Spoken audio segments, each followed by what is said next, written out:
बघा आता आपण व्यवस्थित सर्व काही करत 2.3 कंप्लीट केलेली आहेत सेकंड चॅप्टरची क्वाड्रॅटिक इक्वेशन्सची। आपल्याला आता फॉर्म्युला मेथडने कसे गणित शिकायचे हे आपण बघणार आहे 2.4 मध्ये। एक्सरसाइज आपली किती चालू आहे 2.4। जर तुम्ही चॅनलवर नवे असाल तर नक्की लाईक शेअर आणि सबस्क्राइब करा आणि चॅनलला सबस्क्राइब करायचं विसरू नका। तर बघा आता आपण फर्स्ट क्वेश्चन कडे वळूयात। फर्स्ट क्वेश्चन मध्ये तुम्हाला काय करायचं आहे इक्वेशन कंपेअर करायचे आणि त्याच सोबत तुम्हाला इक्वेशन मध्ये ए बी आणि सी ची व्हॅल्यू तुम्हाला काढायची। म्हणजे जर आपलं इक्वेशन आता बघा हे ax² + bx + ca तर a b आणि c ची व्हॅल्यू काय, तर हे काय करायचं आपल्याला कंपेअरिंग इक्वेशन कंपेअर करायचं। मग x² - 7x + 5 = 0 हे आपल्याच जनरल फॉर्म मध्ये आहे का ते चेक करायचं। तर हे ax² + bx + c याच फॉर्म मध्ये आहे, बरोबर ह्याच फॉर्म मध्ये ते आहे। तर a आता याच्या पुढे काही नाहीये म्हणजे x² च्या तर काय असेल 1, तर a ची व्हॅल्यू काय झाली 1।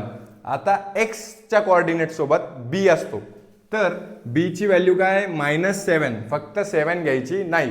फक्त जर तुम्ही 7 घेतली तर तुमचा याच्यात तुम्हाला काहीच थोडेसे तुमचे मार्क्स कमी होतील। पण जर इक्वेशन सोडवताना फॉर्म्युला मेथडने सोडवताना जर तुम्ही याची व्हॅल्यू -7 च्या जागी जर 7 घेतली तर तुमचं पूर्ण इक्वेशन चुकून जाणार आहे, कळालं। तर बघा आता b ची व्हॅल्यू काय आली -7 आणि c ची व्हॅल्यू म्हणजे कॉन्स्टंट कोएफिशियंट असतो तो काय आला फक्त 5। मग a b c हे तुमचा होईल आन्सर। आता सेकंड क्वेश्चन मध्ये काय विचारले 2m² = 5m - 5। आता हे आपल्या जनरल फॉर्म मध्ये नाही तर याला काय करायचं -5 इकडे +5m आहे, इकडे येऊन काय होईल -5m, इकडे -5 इकडे येऊन काय होईल +5। तर 2m² - 5m + 5 = 0 कंपेअरिंग द इक्वेशन आपल्याला काय करायचं कंपेअर करायचं। समजतंय व्यवस्थित? तुम्हाला जर समजत असेल तर यस कमेंट बॉक्समध्ये कळवा, जर काही अडचण असेल तर मला तेही कमेंट बॉक्समध्ये तुम्ही कळवत चला। त्याच्याने काय होईल की मी तुम्हाला नक्कीच काहीतरी डेव्हलपमेंट करून सुधारण्याचा प्रयत्न करेन। तर बघा ax² + bx + c = 0। आता ax² म्हणजे a च्या पुढे काय आहे 2 तर a ची व्हॅल्यू झाली 2। b इथे पण बघा -5 आहे b आणि c ची व्हॅल्यू काय आहे 5। जर इथे -5 असतं c ची व्हॅल्यू काय आली असती -5। तर बघा आता थर्ड वन y² = 7y। याच्यात थोडंसं कन्फ्युजन होईल, तुम्हाला कन्फ्युजन करायची नाही। तर बघा y² 7y इकडे येऊन काय होईल -7y, मग y² - 7y आणि कोएफिशियंट म्हणजे टर्म c नाही आहे आपल्याकडे याच्यात, बरोबर +0 आपल्याला घ्यायचं आहे। मग c ची टर्म काय आहे c चं कोएफिशियंट काय 0 = 0। ax² + bx + c = 0। मग a ची व्हॅल्यू काय काही नाही म्हणजे काय 1, b ची -7 आणि c ची 0। तर बघा हे फर्स्ट क्वेश्चन मधले 3 क्वेश्चन्स होते आपले।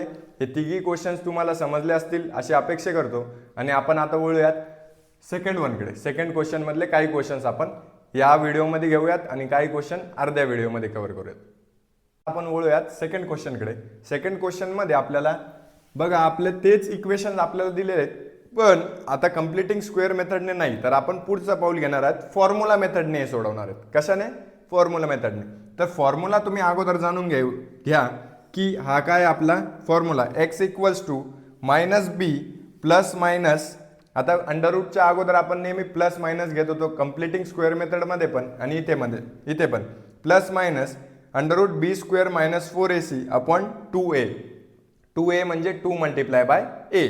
तर √b² - 4ac b² - 4ac हे इथे दिलेले आहे, म्हणून आपण काय करणार आहेत हे अगोदरच काढून घेणार आहोत। बघा पहिल्यापासून सुरू करूयात x²। बघा पहिल्यापासून सुरू करूयात। तुम्ही जर चॅनलवर नवे असाल तर नक्की लाईक शेअर आणि सबस्क्राइब करा। तर बघा x² + 6x + 5 = 0। तर x² + 6x + 5 = 0 हे आपल्याला कंपेअर इक्वेशन करायचंय। तर याच्यात बघा ax² + bx + c तर a ची व्हॅल्यू काय 1 काही नाही म्हणजे x च्या पुढे काही नाही म्हणजे काय 1, b ची व्हॅल्यू 6 आता इथे 6 घेतलंय कारण की +6 आहे, मायनस असता तर -6 आणि c = 5। इथपर्यंत क्लिअर झालं। आता नंतर जी पुढची स्टेप आहे आपल्याला काय करायचं बी स्क्वेअर मायनस 4ac हे काढून घ्यायचं आहे. कम्प्लिटिंग स्क्वेअर मेथडमध्ये आपण थर्ड टर्म काढत होतो, याच्यामध्ये बी स्क्वेअर मायनस 4ac काढायचं. तर because we have to use in formula, त्याच्यामुळे आपण हे आपल्याला फॉर्म्युल्यामध्ये पुढे चालून यूज करायचं आहे, त्याच्यामुळे आपण हे काय करणार आहे काढून घेणार आहोत. कळालं? तर बी स्क्वेअर म्हणजे काय 6चा square minus 4ac, 4 multiply by A काय 1 आणि सी काय 5. तर -4 इंटू 1 -4 आणि -4 इंटू 5, 5 4 जा 20 आणि 6 6 जा 36, 36 - 20 इक्वल्स टू 16. आता बी स्क्वेअर मायनस 4ac ची व्हॅल्यू काय आली 16. तर आता पुट इन फॉर्म्युला, फॉर्म्युल्यामध्ये पुट करायचं. फॉर्म्युला तुम्हाला सांगितलं आहे x equals to -b plus minus under root B square minus 4ac upon 2a. तर -b म्हणजे काय -6 plus minus under root 16 into 2a म्हणजे 2 मल्टिप्लाय बाय 1. तर x equals to -6 plus under root 16 upon 2 equals to, आता काय घेतलंय पुढे एकदा प्लस घेतलंय आणि एकदा काय घेतलंय मायनस अंडर रूट 16. कळालं? तर 6 मायनस अंडर रूट 6 तसंच आणि 16चा स्क्वेअर रूट जर आपण घेतला तर काय 4. तर plus 4 upon 2 x equals to -6 आणि याचा जर स्क्वेअर रूट घेतला तर -4 अपॉन 2. आता मध्ये जर मायनस असतं तर बाहेर येताना फक्त 4च राहिलं असतं, पण इथे काय हे बाहेर आहे, याच्या अंडर रूटच्या बाहेर आहे. तर हे आपलं दोन इक्वेशन्स आलेत. तर मायनस प्लस काय होईल मायनस, तर -2 अपॉन 2, तर 2 1 जा 2, 2 1 जा 2 मायनस x इक्वल्स टू 1 आणि मायनस मायनस काय होईल प्लस, 6 + 4 10, पण मोठ्या नंबरचा साईन -10, 2 1 जा 2, 2 5 जा 10, तर x equals to -5. Therefore the root of given equation is -1 and -5. आता फॉर्म्युला मेथडने हे अजून कम्प्लिटिंग स्क्वेअर मेथडपेक्षा सोपं पद्धतीने आपण हे सोडवलं आहे. आता हे झालं आपलं सेकंड इक्वेशन. आपण वळूयात आता थर्डकडे. तर x² - 3x - 2 इक्वल्स टू 0. आता हे कोणत्या मेथडने शिकतोय आपण? Formula method.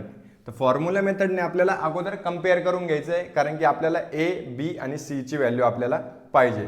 तर a ची व्हॅल्यू काय येणार आहे इथे? तर बघा ax² + bx + c equals to 0 हा आपला जनरल फॉर्म आहे.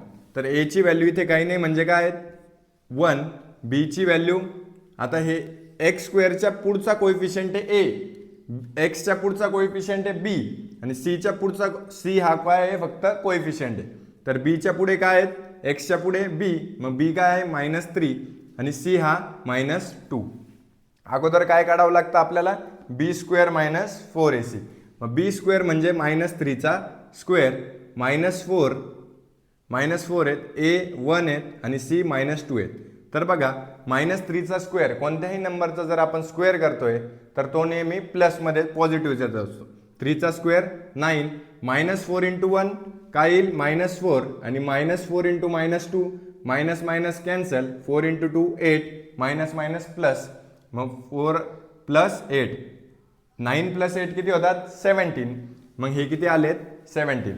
आता b² - 4ac ची व्हॅल्यू आली 17. आता याला काय करायचं फॉर्म्युल्यामध्ये पुट करायचं. x equals to -b plus minus under root b² - 4ac upon 2a. बरोबर. आता हे मायनस अगोदरचं मायनस आहे आणि इथे काय b ची व्हॅल्यू -3, मायनस मायनस काय होईल प्लस, मग प्लस मायनस अंडर रूट 17 आणि 2 इंटू 1 2. तर बघा इथे x equals to minus minus काय होईल प्लस, मग एकदा आपण काय घेऊयात प्लस अंडर रूट 17 अपॉन 2 आणि एकदा मायनस अंडर रूट 17 अपॉन 2. कळालं? मग देअरफॉर काय आलं 3 plus under root 17 upon 2 and 3 minus under root 17 upon 2 are the roots of given equation. हे एकदम सोपं आहे, एकदम सोप्या पद्धतीने आपण सोडवतोय. तर तुम्हाला जर हे समजत असेल तर नक्की मला कमेंट बॉक्समध्ये यस ऑर नो कळवा. आणि पुढच्या क्वेश्चनसाठी नेक्स्ट व्हिडिओमध्ये मी अर्धे क्वेश्चन्स टाकणार आहे. तर आमच्यासोबत व्यवस्थितरित्या तुम्ही एक सरळ सिरीजमध्ये आमच्यासोबत जोडून राहा. त्याच्याने काय होईल की तुम्हाला सर्व क्वेश्चन्स हे वेळेवर भेटतील आणि बेल आयकॉनला प्रेस करायलाही विसरू नका, कारण की आम्ही जेव्हाही व्हिडिओ अपलोड करू तेव्हा तुम्हाला तो व्हिडिओ तुमच्यापर्यंत पोहोचण्यास सर्वात अगोदर पोहोचेल. आणि जर तुम्हाला याच्यातही काही अडचण येत असेल तर डिस्क्रिप्शन बॉक्समध्ये आमचा नंबर दिला आहे, त्याच्यावर कॉल करून किंवा मेसेज करून तुम्ही आमच्याशी पर्सनली टॉक्स करू शकतात किंवा आमच्या सोशल मीडियावर तुम्ही आम्हाला मेसेज करू शकतात. जर तुम्हाला व्हिडिओ नक्की आवडला असेल तर नक्की लाईक, शेअर, सबस्क्राईब करायला विसरू नका. थँक्यू.